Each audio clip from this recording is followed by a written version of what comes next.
नमस्कार गाइज, मैं ममता गौड़ भट्ट उत्तराखंड देवभूमि कोरदा सिद्धबली धाम से एक बार अपने ब्लॉग में फिर से आपका स्वागत करती हूँ। और हो चुका मेरा बेटा स्कूल से घर आ चुका है। ये है मेरी पड़ोस की एक भाभी है, उनके घर में आज उनकी हो रही है छोटी सी नातिन।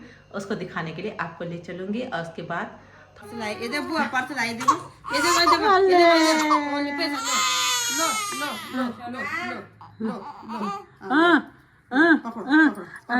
ले पर्स टांग ले। अब ले जो भी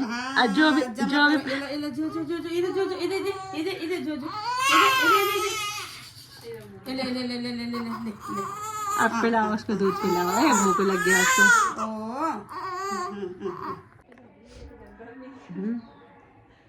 सो गाइस, भाभी के घर में आई है ढेर सारी खुशियों, और इनकी खुशियों का कोई ठिकाना ही नहीं है।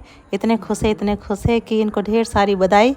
और इस बहाने से मुझे आया एक टॉपिक याद कि आजकल लड़कों की शादी क्यों नहीं हो रही है, क्या रीज़न है कि आजकल लड़के कुंवारे रह जाते हैं। इस बारे में मैं कुछ बताना चाहती हूँ तो आप लोगों को। हे गाइस, मैं मिलके आई एक छोटी छोटी प्यारी प्यारी अपनी भतीजी से। ऐसा नहीं कि वो मेरी सगी भाभी है, मेरी पड़ोस की भाभी है, मेरी मम्मी की दोस्त थी। मम्मी तो इस दुनिया में नहीं रही, पर उनके कारण मुझे अपनी मम्मी की कमी का एहसास नहीं होता है। जब भी देखो मेरी मम्मी को हमेशा याद करते हैं और कुछ ना कुछ मेरी मम्मी के बारे में हमें बताते हैं। तो उनकी हो रखी है छोटी सी प्यारी सी पोती। अब बुआ होने के नाते उन्होंने कहा ममता तो अपनी भतीजी को देखने नहीं आ रही। अब भाभी बुलाया, हम ना जाए, तो मैंने सोचा क्यों ना अपनी भतीजी को देखने जाओ। तो सो गाइस, बहुत प्यारी प्यारी क्यूटी सी मेरी प्यारी प्यारी सी भतीजी थी। तो कभी कभी कोई रिश्ते खून के रिश्ते से बढ़कर हो जाते हैं। कभी ऐसा नहीं होता कि खून का रिश्ता ही अपना होता है, बस दिल का रिश्ता भी बहुत बड़ा होता है। मानो तो गंगा मैया, ना मानो तो बहता पानी। सो गाइस, वीडियो को स्किप मत करना, क्योंकि आज मैं लड़कियों के बारे में एक बहुत बड़ी बात बताने वाली हूँ। अधिकतर क्या होता है कि उनके तो बहुत खुशी छा रखी, क्योंकि शादी 2-2.5 साल पहले हो गई थी और अब जाके छोटी सी प्यारी सी बिटिया रानी हुई है। तो बहुत खुश हो रखी है कि मेरी पोती हो रखी है, पोती हो रखी है।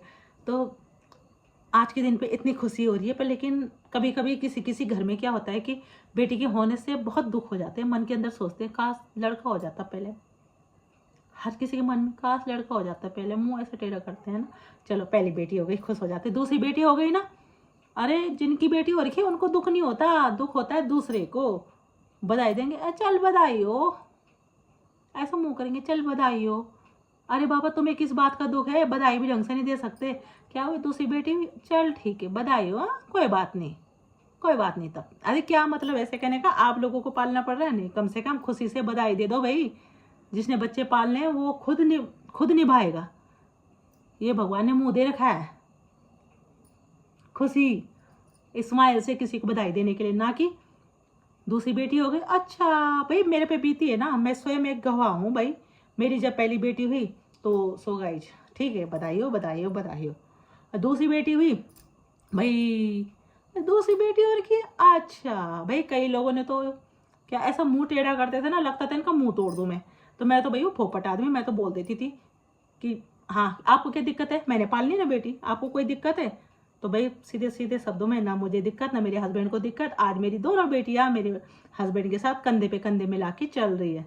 दोनों कोर्स कर रहे हैं और कोर्स के फाइनली में है। तो भाई ऐसा ऐसा नहीं होता, 2 बेटी के पीछे एक भाई भी है।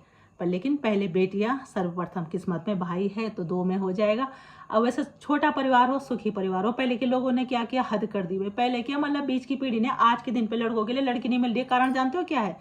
क्योंकि लड़कियों की जनसंख्या कम हो चुकी है।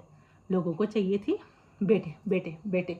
तो बेटे चाहिए तो ठीक है, पालो बेटे। अब बहू कहाँ से आएगी?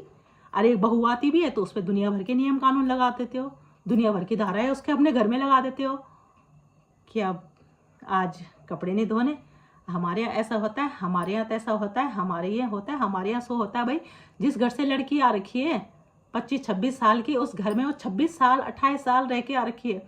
वहाँ के नियम कानून भूलने में थोड़ा टाइम तो लगेगा। तुम चाहते हो कि आते ही हमारी बहू हमारे घर के नियम कानून सीख जाए साथ। तो ऐसा तो नहीं हो सकता ना, टाइम लगता है हर किसी। जब हमारे जिसकी बेटी होती है उसको भी सिखाने में टाइम लगता है ना। तो ठीक उसी प्रकार से आप भी समझिए, रिश्तों को समझिए, रिश्तों को समझिए। अगर बहू भी आती है तो बहू का भी फर्ज बनता है अपने सास ससुर को समझने का और सास ससुर का भी फर्ज बनता है बहू को समझने का। बेटा अगर समझदार होगा तो दोनों की फीलिंग को समझेगा, किसी एक की फीलिंग को लेके अगर चलेगा तो परिवार नहीं चलेगा। आजकल रिश्ते टूटने का मेन रीज़न है कि बेटा फाइनल फैसला कर ही नहीं पाता, वो पिस के रह जाता है बीच में। और दोष देते हैं लड़की के माँ बाप को। भाई लड़की के माँ बाप क्या करें बताइए, आप बताइए क्या करें, मार दें? नहीं मार सकते ना। गलत शिक्षा अपने बच्चों को कोई नहीं देता। सो गाइस कभी नहीं, अपने बच्चों को गलत शिक्षा कोई भी नहीं देगा। कोई माँ नहीं चाहेगी मेरी बेटी का घर टूटे। हाँ, पर ज़्यादा इंटरफेयर दिन रात बेटी के घर में नहीं जाना चाहिए, वो मुझे भी अच्छा नहीं लगता। पर लेकिन दुख सुख में हमेशा खड़ा होना चाहिए। और समझिए, और ये जो छोटे छोटे कांड होते हैं ना, ये होती है नासमझी के कारण। अपने तेज गुस्से पे कंट्रोल ना करना, बहुत सी चीज़ें होती है। तो सो गाइज इस संदेश को अपने आने वाली पीढ़ी तक, छोटा से छोटा परिवार रखे, 2 बच्चे, चाहे लड़का हो चाहे लड़की हो। बस आगे जब बच्चे कोर्स करते हैं ना, तब तो दिमाग झन्ना जाता है। दोनों बच्चे एक साथ कोर्स करने चले गए तो झोली खाली हो जाती है। भाई हम मध्यम वर्गीय लोगों का तो ये हिसाब है। हाँ, जो अमीर लोग होंगे उनके तो भाई 4 बच्चे हो जाए 6 बच्चे हो जाए, उन पर कोई फर्क नहीं पड़ता। पर लेकिन सोच समझ के परिवार बढ़ाइए और सुंदर और सुखी रहिए। अब बेटियों को बचाइए। अब बेटी होने पे मुँह टेढ़ा ना कीजिए, कम से कम दूसरे बधाई देने वाले तो टेढ़ा ना करो। तो सो गाइज आपको मेरा वीडियो पसंद आए तो लाइक सब्सक्राइब और शेयर कीजिए, और ज़्यादा से ज़्यादा एक दूसरे तक मेरी वीडियो को पहुंचाइए, क्योंकि ये है मेन बेटियों की कमी क्यों हो रही है आज, ये रीज़न है। तो बेटियों की कमी नहीं है, बल्कि लड़के बेरोजगार ज़्यादा हैं, या तो कुछ लड़कियों के दिमाग भी ज़रा सा बहुत हाई फाई चले गए हैं। तो उनको भी ज़रा सोच समझ के अपने रिश्ते को देखना चाहिए। ऐसा नहीं कि सारे लड़के ख़राब होते हैं, जांचो परखो देखो। सारे सिविल, सारे प्राइवेट जॉब वाले ख़राब नहीं होते, उनको देखना पड़ता है, परखना पड़ता है। एक बार कहीं रिश्ता होता है तो जाइए, देखिए, जांच पड़ताल कीजिए। बिना जांच पड़ताल करे कभी बेटी को मत देना, बिना जांच पड़ताल करे कभी बहू भी मत लाना। सो गाइस इस चीज़ का विशेष ध्यान दीजिए और मेरे संदेश को ज़्यादा से ज़्यादा फैलाइए। Bye bye. शिव ममता गौड़ भट्ट, उत्तराखंड देवभूमि कोटदा सिद्धवली धाम से।